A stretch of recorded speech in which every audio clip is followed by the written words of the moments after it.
எங்க ஓட்டு எங்க உரிமை.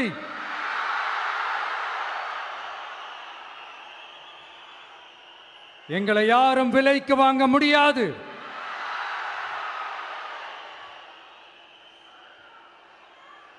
எங்க ஓட்டு விசில் சின்னத்துக்கு தான்.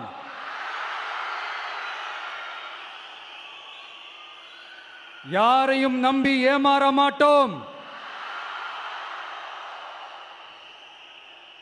எங்க வார்த்தையிலிருந்து மாற மாட்டோம். இது நிஜம். தேங்க்யூ.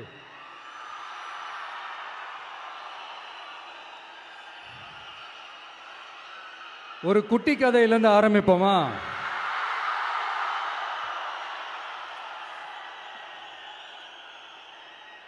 ஒரு பெரிய ஊர், ஒரு 4 ரோடு ஜாயிண்ட் ஆகிற மாதிரி ஒரு ஜங்ஷன், ஒரு பிஸியான ஏரியா, ஆள் நடமாட்டம் அதிகமாக இருக்கக்கூடிய ஒரு ஏரியா. அங்கே சென்டரில் ஒரு முரட்டு ஜல்லிக்கட்டு காலை ஒன்று நின்றுட்டு இருக்குது. காலில் மண்ணை வீசிக்கிட்டு சீறிக்கிட்டு அப்படியே நின்றுட்டு இருக்குது. யாருமே பக்கத்தில் போக முடியல.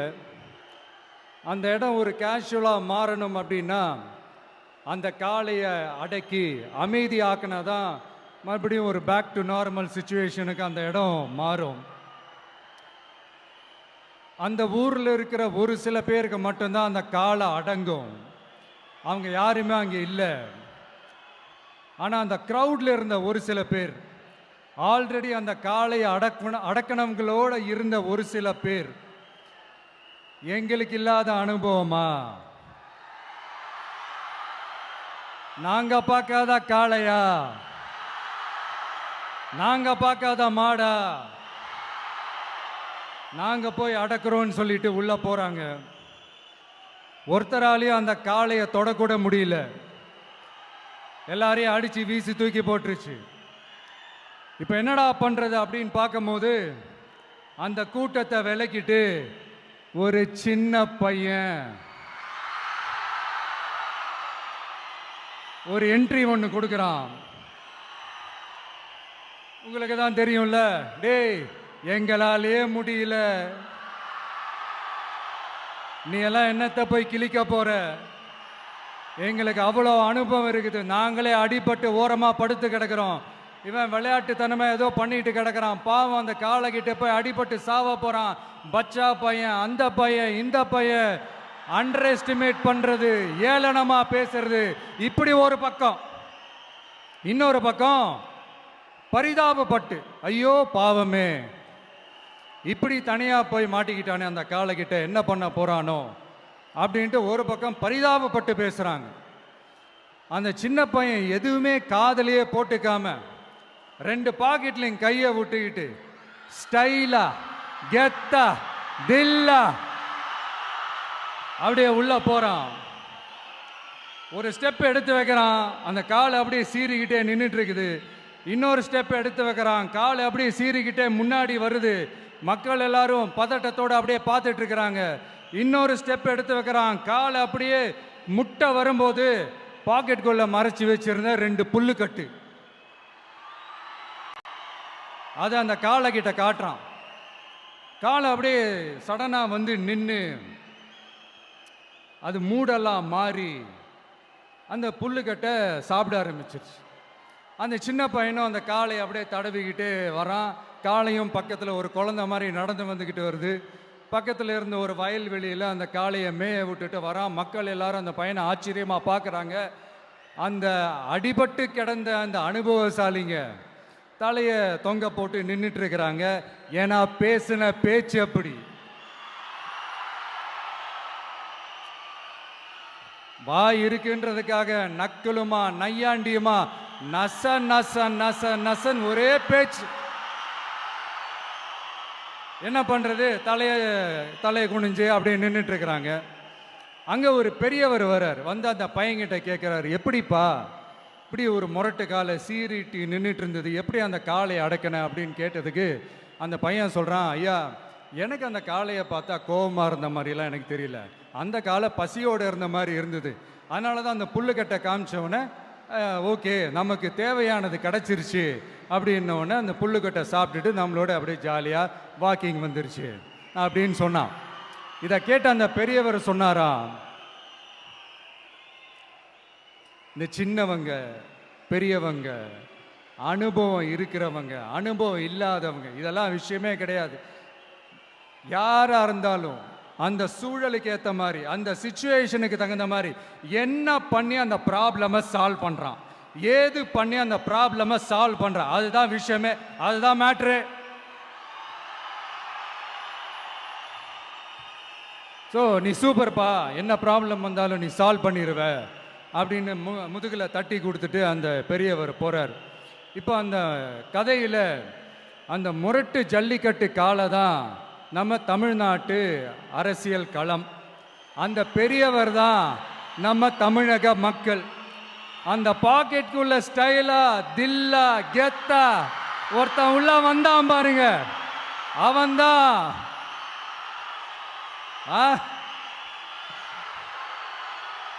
நான் இல்லைங்க, நான் இல்லை, நானு நீங்க நாம எல்லாருமா சேர்ந்து மாபெரும் மக்கள் சக்தியா இருக்கக்கூடிய நம்ம டிவிகே, அதுதான் அந்த சின்ன பையன்.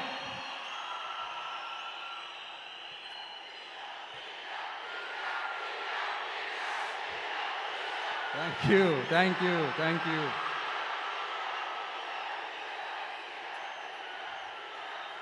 மக்களை நேசிக்கிற ஒரு நல்ல தலைமை இல்லாததுனால இத்தனை வருஷமா வேற வழி இல்லாம ஸ்டாலின் சார் கொடுத்த அந்த பொய்யான வாக்குறுதிகள் எல்லாத்தையும் நம்பி ஏமாந்த நம்ம மக்களுக்கு சரியான நேரத்தில் ஒரு வெகுஜன மக்கள் இயக்கமா வந்தது தான் நம்ம டிவிக்கு. அந்த முரட்டு ஜல்லிக்கட்டு கால கதை ஏன் சொன்னோம், எதுக்கு சொன்னோம், யார் யாருக்கெல்லாம் சொன்னோங்கிறது புரிய வேண்டியவங்களுக்கு புரியும்னு நினைக்கிறேன்.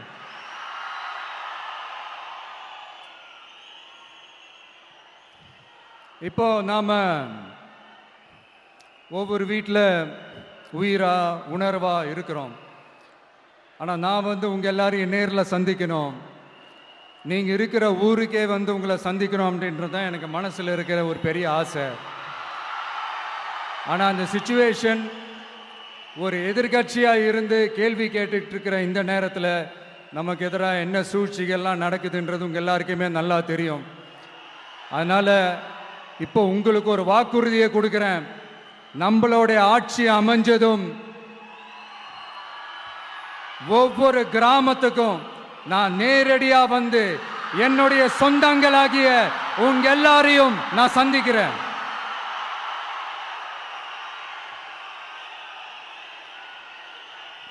கொஞ்ச நாளைக்கு முன்னாடி நம்ம ஸ்டாலின் சார் ஒரு உருட்டு ஒன்று உருட்டினாரு, நீங்க கேள்விப்பட்டிருப்பீங்க. இப்போ வரப்போற எலெக்ஷன் எதுக்கான எலெக்ஷன்? நம்ம சட்டமன்ற தமிழ்நாடு சட்டசபைக்கான ஒரு தேர்தல் இல்லையா? இதே தமிழ்நாட்டுக்கும் டெல்லிக்குமான ஒரு எலெக்ஷன் அப்படின்னு சொல்கிறாங்க. இன்னும் கொஞ்சம் மேலே போய் தமிழ்நாட்டுக்கும் என்டிஏவுக்குமான ஒரு எலெக்ஷன் அப்படின்னு சொல்கிறாங்க. என்ன சார், டெல்லியில் ஏதாவது நிற்க போகிறீங்களா? அப்புறம் ஏன் தமிழ்நாட்டுக்கும் டெல்லிக்குமான ஒரு எலெக்ஷன் சொல்கிறீங்க? அப்புறம் இது ஏதாவது பார்லிமெண்ட் எலெக்ஷனா, பிரதமர் பதவிக்கு ஏதாவது போட்டி போடுறீங்களா? அப்புறம் ஏன் அதை தமிழ்நாட்டுக்கும் என்டிஏவுக்குமான ஒரு எலெக்ஷன் சொல்கிறீங்க? எங்களுக்கு புரியலையே சார், இது என்ன லாஜிக்னு எங்களுக்கு புரியலையே. எந்த எலெக்ஷனை எப்படி டீல் பண்ணணும், எப்படி ஹேண்டில் பண்ணணுன்றது நம்ம தமிழ்நாட்டு மக்களுக்கு தெளிவாக தெரியும். நம்ம தமிழ்நாட்டு மக்கள் மாதிரி ஒரு தெளிவான மக்களை நீங்கள் பார்க்கவே முடியாது. சூப்பர் கிளாரிட்டியோட சூப்பர் மக்கள் சார் நம்ம மக்கள். இந்த போருக்கு போகிறதுக்கு முன்னாடி தான் இந்த படை பரிவாரங்களோட போவாங்கன்னு கேள்விப்பட்டிருக்கிறேன். ஆனால் நீங்கள் என்னடானா இந்த ஒன்றுத்துக்கும் உதவாத இந்த பால் டப்பாவை உருட்டிக்கிட்டு இருக்கீங்களே சார். உண்மையிலே இந்த எலெக்ஷன் எதுக்கான எலெக்ஷன் சொல்லட்டுமா? தமிழ்நாட்டு மக்களுக்கும் ஊழலுக்கும் நடக்கிற போர், தமிழ்நாட்டு மக்களுக்கும் லஞ்சத்துக்கும் நடக்கிற போர், தமிழ்நாட்டு மக்களுக்கும் இந்த நிர்வாகத்தை சரியா செய்யாத இந்த திமுக அரசுக்கும் நடக்கிற போர், அதாவது தமிழ்நாட்டு மக்களுக்கும் உங்க ஆட்சிக்கும் நடக்கிற போர், தமிழ்நாட்டு மக்களுக்கும் ஸ்டாலின் சாருக்கும் நடக்கிற போர். இன்னும் சுருக்கமா சொல்லணும்னா விஜய்க்கும் ஸ்டாலின் சாருக்கும் நடக்கிற போர்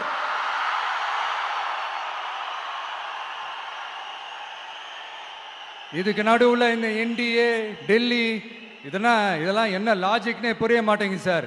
தமிழ்நாடு தான் விஜய், இந்த விஜய் தான் தமிழ்நாடு. தூய சக்தி டிவிகேவுக்கும் தீய சக்தி டிஎம்கேவுக்கும் தான் இந்த போர். இப்படி உக்கிரமா இருக்கிற இந்த போர்ல மறுபடியும் ஒன்னுத்துக்கும் உதவாத இந்த பால் டப்பாவை உருட்டிக்கிட்டு இன்னொரு காமெடி வேற. அது என்னடான்னா, அவரோட ஆட்சியில தான் தமிழ்நாடு சூப்பர் ஸ்டார் மாநிலமா இருக்குதான். கரெக்ட், தமிழ்நாடு சூப்பர் ஸ்டார் மாநிலம் தான். காமராஜர் அவர்கள் டைம்ல, அண்ணா அவர்கள் டைம்ல, எம்ஜிஆர் அவர்களோட ஆட்சியில. இன்னைக்கு ஒன்னுத்துக்கும் உதவாத இந்த உல்டா மாடல் ஆட்சியில தமிழ்நாடு சூப்பர் ஸ்டார் மாநிலமாலாம் ஒண்ணு இல்ல, சூப்பர் ஸ்டாண்ட் அப் காமெடிக்காரர் நடத்துற மாநிலமா மாறிடுச்சு. மக்களே, உங்களுக்காக மட்டுமே தான் வர தடைகள், சதிகள், சூழ்ச்சிகள் எல்லாத்தையும் தாண்டி இந்த 2026 இந்த தேர்தலில் டிவிக்கு தில்லா நிற்கும்.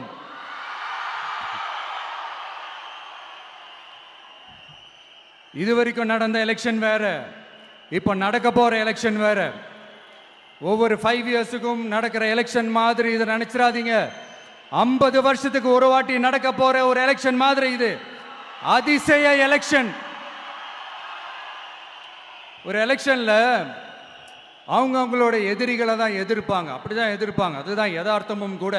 ஆனா இந்த எலெக்ஷன்ல தான் ஒட்டுமொத்தமா எல்லாருமா சேர்ந்து ஒருத்தனை எதிர்க்கிறாங்க. ஒட்டுமொத்தமா எல்லாருமா சேர்ந்து இந்த விஜயை எதிர்க்கிறாங்க. ஏன்னா இந்த விஜய் ஊழலை எதிர்க்கிறான், லஞ்சத்தை எதிர்க்கிறான், மக்களோட மக்களா நிக்கிறான். அந்த மக்கள் அவன் கூட நிக்கிறாங்க.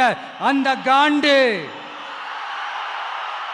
எப்படி, அந்த காண்டு தான் ஒட்டுமொத்தமா எல்லாருமா சேர்ந்து ஒருத்தனை எதிர்க்க காரணம். நீங்க எப்படி வேணா எதிர்த்துக்காங்க, ஆனா போட்டி ரெண்டு பேருக்கு நடுவுல தான். ஒண்ணு இன்னொன்னு.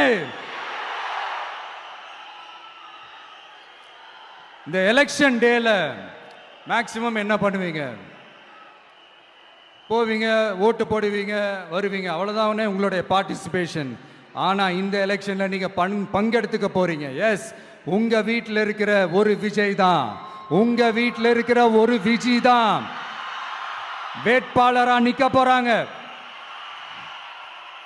உங்க வீட்டில் நிக்கிற ஒரு வேட்பாளர்னா அப்போ உங்க வீட்டில் இருக்கிற மற்றவங்க எல்லாருமே வாக்காளர்கள் தானே. உங்க அம்மா, உங்க அப்பா, உங்க அண்ணன், உங்க தம்பி, உங்க சொந்தம் டிவிக்கே வேட்பாளர் அப்படின்னா அப்போ உங்க ஓட்டு விசில் சின்னத்துக்கு தான் எல்லாருக்குமே தெரியும். ஏன், நம்மளோட எதிரிங்களுக்கு கூட அது நல்லாவே தெரியும். அதனாலதான் நமக்கு எதிராக அவ்வளவு அவதூறு பரப்புறாங்க. என்னென்ன அவதூறு பரப்புறாங்கன்றது உங்களுக்கே நல்லா தெரியும். ஆனா அவங்களுக்கு தெரியாது, ஏன் மேல அவதூறு பரப்புனா அது மக்கள் மேல அவதூறு பரப்புற மாதிரின்னு. எனக்கு அரசியல் தெரியலன்னு சொன்னா அது மக்களுக்கு அரசியல் தெரியலன்னு சொல்ற மாதிரின்னு. என்ன அசிங்கமா பேசுனா அது மக்கள் அசிங்கமா பேசுற மாதிரின்னு. எனக்கு எதிராக செய்யற ஒவ்வொரு செயலும் அது மக்களுக்கு எதிராக செய்யற செயல் அவங்களுக்கு தெரியாம போச்சு. இந்த விஜயும் மக்களும் வேறு வேறு இல்லை. இந்த விஜயும் மக்களும் ரத்தமும் சதையும் மாறி, உடலும் உயிரும் மாறி, ஒன்னிலிருந்து ஒண்ண பிரிக்கவே முடியாது. எஸ், சென்சிட்டிவான சென்டிமெண்ட், அது சென்சிட்டிவான சென்டிமெண்ட்.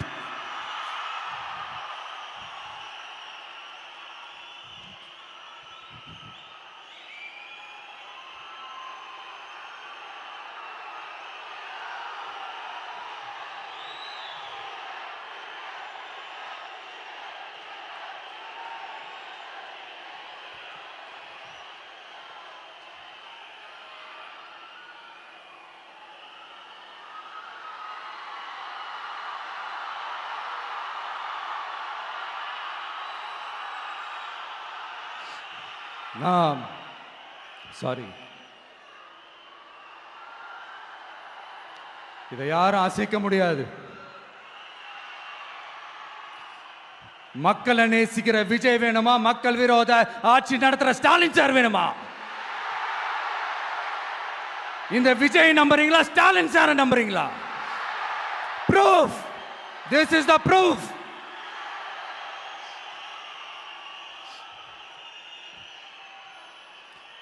இந்த தீய சக்தி, ஊழல் சக்தி, இதெல்லாம் ஏன் சொல்றோம், எதுக்கு சொல்றோம், யாரை சொல்றோன்றதெல்லாம் மக்களுக்கு தெளிவாக தெரியும்.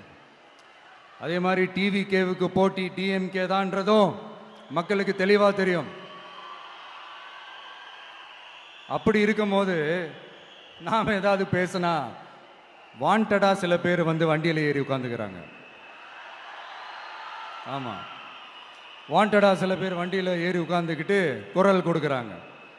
சீரியஸாக ஒரு போட்டி நடந்துக்கிட்டு இருக்கும் போது இங்கே காமெடிக்கெல்லாம் இடம் இல்லை பாஸ். இதெல்லாம் மக்களுக்கு தெளிவாக தெரியும்.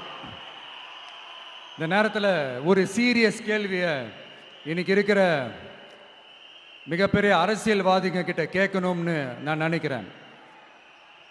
நீங்க அரசியலுக்கு வர்றதுக்கு முன்னாடி உங்ககிட்ட இருந்த சொத்து எவ்வளோ?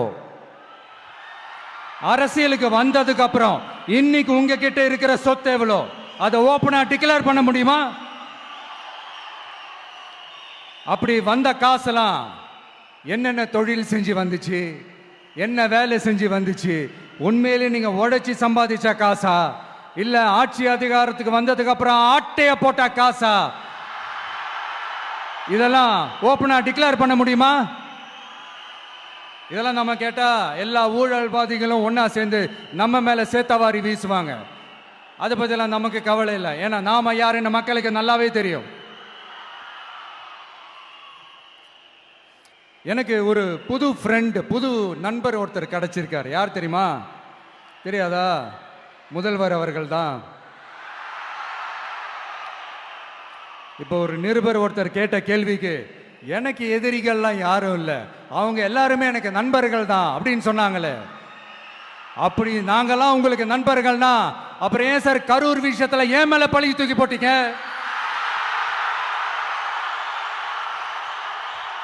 உங்களுக்கு மனசாட்சின்னு ஒண்ணு இருந்தா அப்படி பேசிருப்பீங்களா?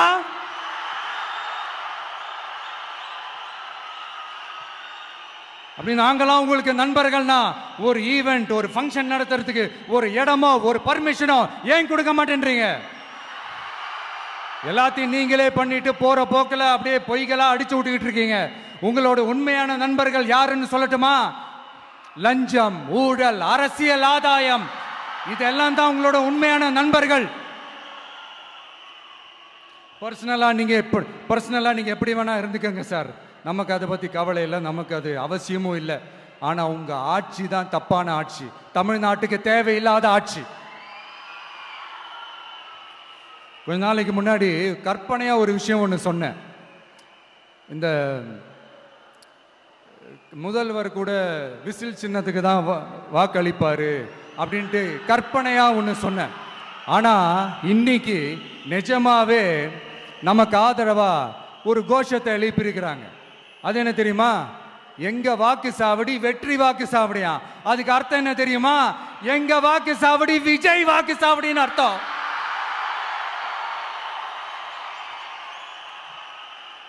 அது சரி, மக்களோட இந்த ஆதரவை பார்த்துட்டு அவர் அறியாமலே எப்படி பேசிட்டாரு என்னமோ தெரியல. 50 வருஷம் எக்ஸ்பீரியன்ஸ் அரசியல்ல, உண்மை என்னன்னு ஒத்துக்கிட்டு தானே ஆகணும்.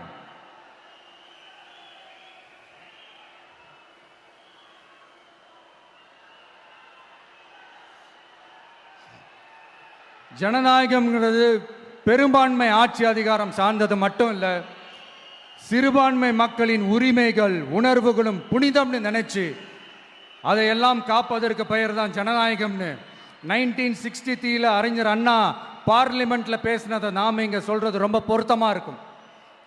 அறிஞர் அண்ணா சொன்னது தான் டிவிகேவோட நிலைப்பாடும். இந்த ஸ்டாண்ட்ல நாம 100% உறுதியா இருப்போம். யாருக்காகவும் எதுக்காகவும் இதுல சமரசமே கிடையாது. மதச்சார்பற்ற சமூக நீதி தன்மை தான் நம்ம அடிப்படை கொள்கைகள் ஒன்று, அதில் எந்த மாற்றமும் எப்பவும் கிடையாது. ஆனால் இதெல்லாம் மறந்துட்டு எப்படியாவது எதையாவது செஞ்சு ஓட்டு வாங்குறதுக்காகவே இங்கே சில பேர் இருக்கிறாங்க. அவங்கள மாதிரி நமக்கு அப்படி சில பிரச்சனைகள்ல எரியற நெருப்புல எண்ணெய ஊத்துற எண்ணமே இல்ல.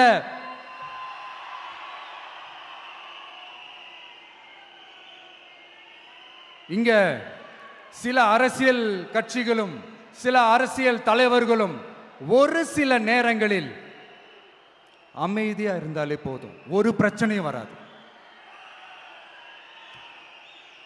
இப்போ கரண்ட்ல இருக்கிற சில பிரச்சனைக்கு வருவோம். இந்த கரண்ட் பிரச்சனைக்கு வருவோம். மாசம் மாசம் கரண்ட் பில் கட்டுற மாதிரி மாத்துவோம்னு சொன்னீங்களே, செஞ்சீங்களா? நிறைய வீடுகளில் 100 யூனிட் தான் அந்த கரண்ட்டு செலவாகுது ஒரு மாசத்துக்கு. மாசம் மாசம் நீங்க அந்த பில்லு கொடுத்தீங்கன்னா அவங்களுக்கு அது ஃப்ரீ ஆயிடும். அவங்க அந்த காசு கட்ட தேவையே இல்லை. ஆனா 2 மாசத்துக்கு ஒரு வாட்டி அந்த பில்லு கொடுத்தீங்கன்னா, இப்போ சப்போஸ் அது 200 யூனிட்டுக்கு மேல போச்சுன்னா அது அவங்களுக்கு ஒரு மிகப்பெரிய சுமை தானே. இது எந்த கணக்கில் எடுத்துக்கிறது? ஒரு மாதிரி ஒரு மாடர்ன் கரப்ஷன் அப்படின்னு எடுத்துக்கலாமா? அடுத்து பஸ் வசதி. நிறைய கிராமங்களில் பஸ் வசதி இல்லைன்னு சொன்னா இந்த ஒட்டுமொத்த திமுக அரசும் கத்திக்கிட்டு வந்துருவாங்க. நாங்க பஸ் விடாத கிராமங்களே இல்லை அப்படின்னு சொல்லுவாங்க. அப்படியே அது உண்மை அப்படின்னா முதல்வர் அவர்கள் கிட்ட நம்ம தங்கச்சி ஒருத்தவங்க ஒரு கேள்வி கேட்டாங்களே, எங்க ஊருக்கு ஒரு மினி பஸ் ஆவது விடுங்க சார் அப்படின்னு கேட்டாங்களே, அது எந்த கணக்கில் எடுத்துக்கிறது? நிறைய மலை கிராமங்கள்ல பஸ் வசதி இல்லை, நிறைய மலை கிராமங்கள்ல ஹாஸ்பிட்டல் வசதி இல்லை. இது ரெண்டுமே எவ்வளவு முக்கியமான ஒரு விஷயங்கள். பஸ் வசதியும் ஹாஸ்பிட்டல் வசதியும் இல்லாததுனால வீட்டிலேயே பிரசவம் பார்க்கிற அந்த ஆபத்து இருக்குதுன்னு எவ்வளவு நியூஸ் பார்க்கிறோம். இதெல்லாம் எந்த கணக்கில் சேர்த்துக்கிறது? அடுத்து இது எல்லா மீட்டிங்லயும் பேசுறதுதான், பெண்களுக்கு பாதுகாப்பு நம்பர் 1 இருக்குது தமிழ்நாட்டில் அப்படின்னு சொல்றாங்க. அப்புறம் அது என்ன, வி சேஃப் மாடலா? பெண்கள் என்ன சொல்றாங்க தெரியுமா? அது வி சேஃப் மாடல் இல்ல, வி ஆர் நாட் சேஃப் மாடல்னு சொல்றாங்க. இப்படி இருக்கிறப்போ தமிழ்நாட்டில் எங்க போனாலும் பெண்களுக்கு பாதுகாப்பு அப்படியே கொட்டி கிடக்குதான். இப்படி சொன்னா எப்படி சார்? கேட்கிறவங்க என்ன கேசரி சாப்பிடுறாங்கன்னு நினைச்சீங்களா?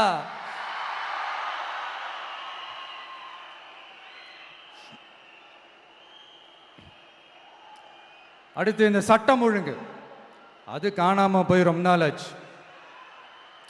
இவன் வேற, இந்த விஜய் வேற, எங்க போனாலும் இந்த மக்கள் கிட்ட இந்த சட்டம் ஒழுங்கை பத்தி பேசி ஞாபகப்படுத்திக்கிட்டே இருக்கான்னு முதல்வர் அவர்கள் அவங்க கூட இருக்கிறவங்க கிட்ட எல்லாம் சங்கடப்பட்டாராம். நாம் என்ன பண்றது? நாம தான் தமிழ்நாட்டோட விசில் ப்ளோயர் ஆச்சே. நாம எப்படி சைலண்டா இருக்க முடியும்? நாமளும் கேள்வியா கேட்கிறோம், ஆனா பதிலெல்லாம் வந்த மாதிரியே தெரியல. இருந்தா தானே வர்றதுக்கு, வச்சுக்கிட்டா வஞ்சனை பண்றாரு. 5 வருஷமா பதிலே சொல்லாம அப்படியே கடந்து வந்துட்டாரு. ஆனா இனிமே அப்படிலாம் இருக்க முடியாது, பதில் சொல்லி ஆகணும். மக்களே, இந்த தீய சக்தி, இந்த அட்ராசிட்டிய ஒரு எண்டு கார்டு போடணும் அப்படின்னா அவங்கள சுவிட்ச் ஆஃப் பண்றது தான் ஒரே சொல்யூஷன். அதுக்கான ரிமோட் தான் வரப்போற எலெக்ஷன். அந்த ரிமோட்ல நீங்க அழுத்த வேண்டியது ஒரே ஒரு ஆப்ஷன், அதுதான் நம்ம விசில் சின்னத்தோட பட்டன். இத 4 விஷயத்தை நீங்க செஞ்சாலே போதும். ஒவ்வொரு இவிஎம் மெஷின்லயும் விசில் சின்னத்துக்கு நேரா இருக்கிற அந்த பட்டனை பச்சக்கு பச்சக்கு பச்சக்குன்னு ஒரு அழுத்துங்க. எப்படி? அவ்வளவுதான். நாம காஞ்சிபுரத்தில் பேசும்போது நம்மளுடைய விஷன் என்னன்னு சொன்னோம். இப்போ அதனுடைய கண்டினியூஷனா சில விஷயங்கள் இங்க நான் சொல்லணும்னு ஆசைப்படுறேன். இப்பவும் சொல்றேன், உறுதியா சொல்றேன், சத்தியமா சொல்றேன். பெண்கள், பெண் குழந்தைகள், ஆண் குழந்தைகள் பாதுகாப்பு நம்ம ஆட்சியில் நம்பர் 1 இருக்கும். சட்டம் ஒழுங்கு ரொம்ப ரொம்ப ஸ்ட்ரிக்டா இருக்கும். அரசு பள்ளிக்கூடங்களும் கல்லூரிகளும் முதல் தரமா இருக்கும். போட்டி தேர்வுகளுக்குன்னு லட்சங்களை கொட்டி தனி கோச்சிங் சென்டர் போய் படிக்க அவசியமே இருக்காது. ஏன்னா கவர்மெண்ட் ஸ்கூல், காலேஜ் சிலபஸே போட்டி தேர்வுகளை ஈஸியா சந்திக்கிற வகையில் அந்த ஸ்டாண்டர்டுக்கு ஏத்த மாதிரி அமைக்கப்படும். உயர்நிலை பள்ளி பாடத்திட்டங்களிலேயே அடிப்படை அரசியல் சாசன சட்டம் சேர்க்கப்படும். மாநில மற்றும் ஒன்றிய அரசு அலுவலகங்கள், வங்கிகளின் செயல்பாடுகள் மற்றும் அவற்றை அணுகும் முறை குறித்து மாணவர்களுக்கு தெளிவான புரிதலை ஏற்படுத்தும் வகையில் தேர்வுகள் அற்ற செயல்முறை பாடமாக கற்பிக்கப்படும். இந்தியா முழுக்க உள்ள ஒன்றிய அரசு சார்ந்த கல்வி நிலையங்கள் மற்றும் அதன் சேர்க்கை அட்மிஷன் குறித்து புரிதலும் தெளிவும் மாணவர்களுக்கு உருவாக்கப்படும். அனைத்து அரசு பள்ளிகளிலும் பெண் குழந்தைகளுக்கு சுத்தமான, சுகாதாரமான மற்றும் தரமான கதவுகள் பொருத்தப்பட்ட ரெஸ்ட் ரூம்கள் அமைப்பது உறுதி செய்யப்படும். போதைப் பொருட்கள் இல்லாத தமிழகம் உருவாக்கப்படும். மாவட்ட கலெக்டர்கள் மற்றும் எஸ்பிக்களில் சரி பாதி பெண்களாக இருக்கும்படி செய்வோம்.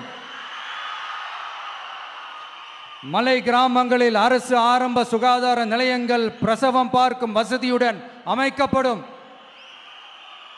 பஸ் போக்குவரத்து இல்லாத கிராமங்கள் மற்றும் மலை கிராமங்களே இல்லை என்ற நிலை உருவாக்கப்படும்.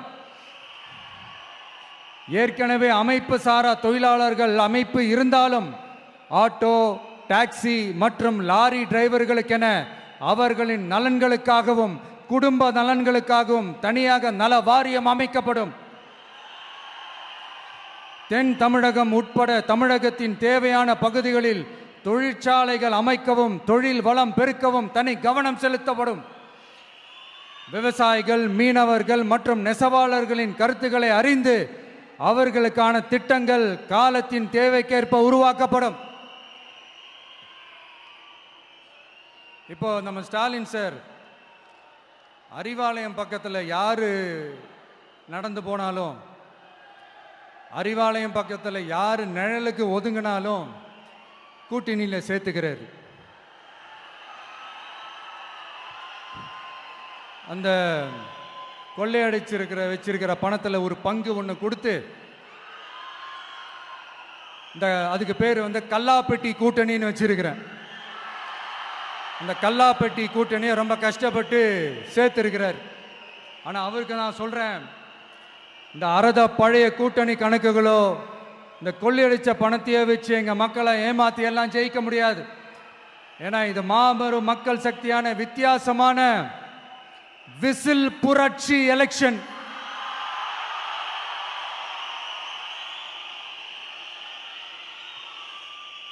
உங்களோட நான் இருக்கேன், நம்மளோட நம்ம மக்கள் இருக்கிறாங்க. இதுக்கு மேல என்ன வேணும்?